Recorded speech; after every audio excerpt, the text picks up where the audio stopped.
Again, welcome while we read about the First Battle of Bull Run. This is also known as the First Battle of Manassas.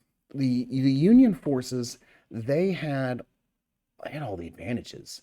They had the trains, they had the tracks for the trains, they had the telegraph machines for communication, they had the population advantage, they had the technology advantage, they had the soldier training advantage. They had everything going for them.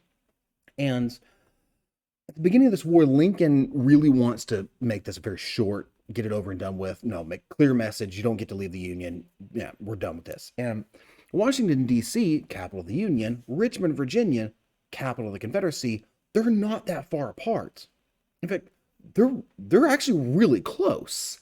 So Lincoln orders his top general, Brigadier General Irvin McDowell, go down there and take Richmond. Just end this war, right? So to get there, ideally you take a train. Why walk when you can take a train? There was a train junction on the way to Virginia, and it was at a place called Manassas, which is why this battle is also called the Battle of Manassas. And nearby this train junction, there was a little river, a little stream called Bull Run. And the battle that happens there absolutely shocks the North. The South was not supposed to win this battle, but they do. And this battle was fought July 21st, 1861. So following the Battle of Fort Sumter, I say battle, it's they shot a bunch of cannons at the fort, and the dudes inside just sat there going like, oh, I really hope we don't die. Nobody died. Only a Confederate horse died. Can you really call that a battle? Well, historians say yes, you can. It's just kind of silly. The First Battle of Bull Run is the first major actual land battle that happens in this war. After the Battle of Fort Sumter, there was significant pressure upon Abraham Lincoln, the president, and Brigadier General Irvin McDowell to finish off the uprising from the South once and for all in a firm and decisive manner. Get it over and done with. Brigadier General Irvin McDowell was quite well aware that his troops were inadequately trained and untested in battle, but the imperative, the orders from his president, Lincoln, led him to devise a plan that would involve marching upon Confederate forces that were guarding the railroad junction at Manassas in Virginia. Now, why was this railroad junction so important? If you could take this junction, this would also give the Union forces the ability to take a train right down to Richmond, Virginia, the Confederate capital, and end this war. The First Battle of Bull Run, also known as the Battle of Manassas, marked the first major land battle of the American Civil War. On July 21st, 1861, Union and Confederate armies clashed near Manassas Junction in Virginia. Now, the size of these armies is ridiculous. There was a 35,000-man Union contingent, not even the whole army, contingent, part of, that set out from their positions around Washington. And the Confederate forces had already obtained intelligence about this. See, there were 230,000 soldiers that served in the entire Continental Army in the Revolutionary War. But that's all the soldiers that fought in the American Revolutionary War, for the whole thing. The Revolutionary War Army at its largest ever was only 48,000. And the largest number of troops in the American Revolutionary War that actually gathered in any one single place was only 13,000. And at the very first major land battle of the Confederates and the American Civil War, Battle of Bull Run, 35,000 Union soldiers, 20,000 Confederates. And this isn't anywhere close to the largest armies we're going to see in this war. Oh, that's a lot of people. Even as the Union soldiers marched on and set up camp along the small stream near Manassas Junction, this stream called Bull Run, the Confederate forces were converging upon Manassas from the Shenandoah Valley. Most people at the time seemed aware of what the army was doing because their plans were quite ill-guarded. 35,000 people. How do you hide that? Everybody knew where they were at, right? In spite of the forewarning of the Confederate forces, the Union was still able to capitalize upon an initial advantage because they had 15,000 more men, as they were able to push the Confederates into a defensive position atop a hill. The Confederate forces did rally sometime in the afternoon after a lot of seesawing, a lot of back and forth. So the Union troops, with their massive numbers advantage, they push the Confederates up a hill. And so imagine you're a Union soldier, you're chasing these Confederates up a hill. There's trees everywhere. There's gunpowder and smoke all over the place. There's yelling, there's screaming, there's death, there's dying, there's bullets flying all around you. 20,000 soldiers, 35,000 soldiers chasing up a hill. And it was at this time, and sometime in the afternoon, that the Union troops first heard the sound of the rebel yell.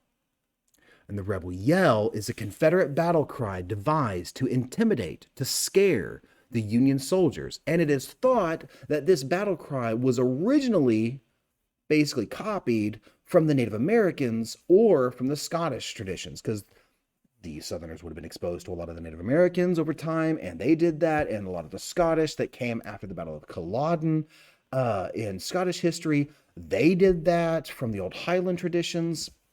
So we're not really sure exactly where it came from, but it's probably from one of those two sources, probably a blend. This battle cry brutally terrified the Union troops. You're chasing up a hill, you've got a 15,000 number advantage, and then you hear this blood-curdling scream from thousands of men at the same time, and they're charging at you. And you know what that blood scream means. They're coming to kill you. And you're not going to see them coming, because of all the smoke and blood and death in the air. Some of the significant losses sustained by the Union forces were Colonel James Cameron, who was the brother of Simon Cameron, at the time, the Union's Secretary of War for Abraham Lincoln. For the Confederates, this was the first time that they lost a brigade commander in the death of Colonel Francis S. Bartow. This is a decisive victory for the Confederate forces, which resulted in the apprehension, nervousness, terror among the Union forces, because the Union soldiers had come south to take this railroad junction, because then they could go to Virginia, Richmond, in the war. But the Union lost. There's nothing wrong with those train tracks.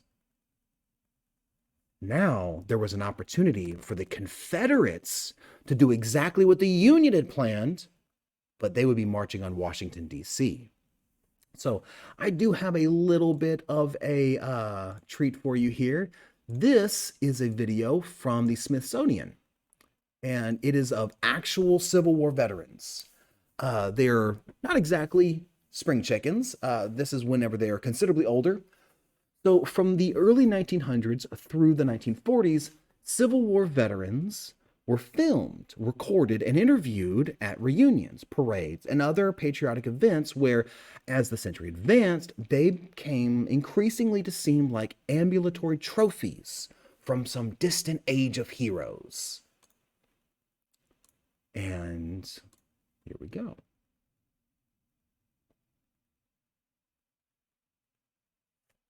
Distant age of heroes. In the 1930s, this is a clip from the 1930s, and it's held in the Library of Congress. Civil War veterans step up to the mic, taking turns with their version of the rebel yell.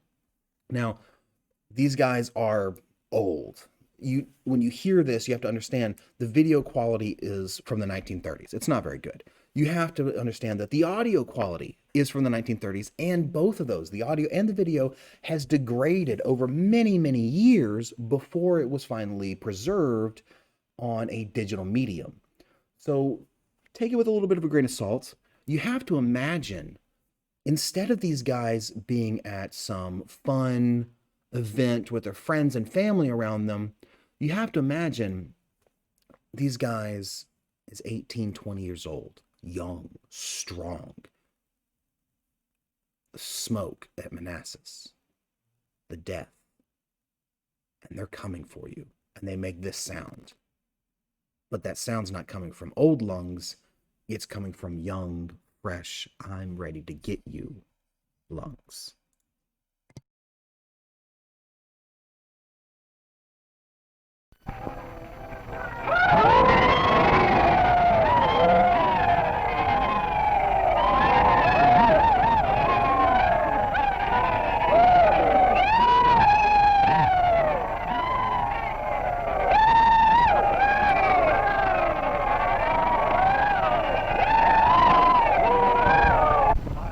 Gives me great pleasure in introducing our esteemed superintendent of this audience, who will lead the rebel yell.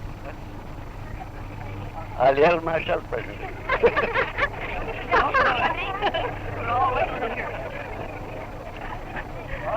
Go ahead. You talk. Ladies and gentlemen, I feel highly honored at the introduction of our worthy friend and comrade Captain Dr. Lewis. And I will do the best I know how to get that yell up for you. What few of us old corn-feds are left, we'll do all we can. We can't give you much, but we'll give you what we got left. Ladies and gentlemen, I have the pleasure of announcing to you that we are going to make an effort to repeat the old rebel yell. 1, 2, 3.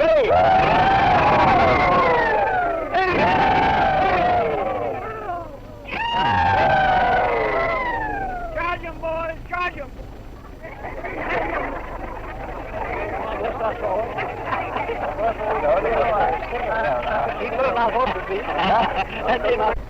We'll now give you the individual there, Captain James Dinkin.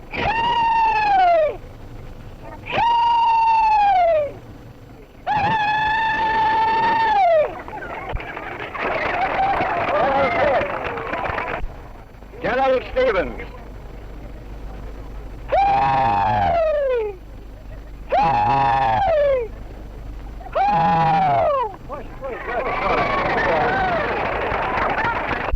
Colonel Pierce. Jones. Colonel Jones, I beg pardon. Yes, all right. No, go on.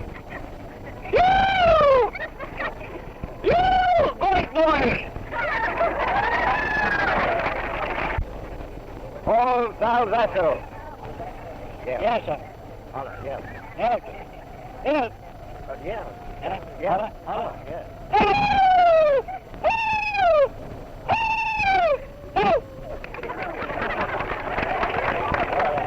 Cyrus LeGrand. All it out. All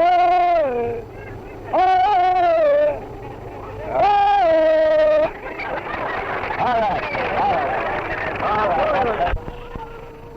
J.W. Mellon.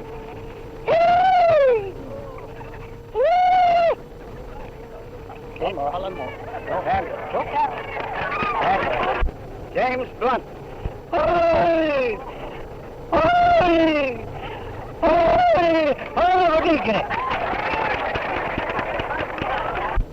Mr. Powell. Holland. Go ahead. Holland.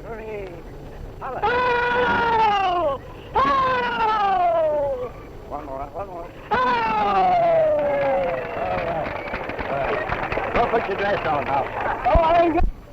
General Pierce. Go ahead. Go for him, boys. Hey, get on the hill, boys. Get on the hill. Hey, boys. Get on the hill, boys.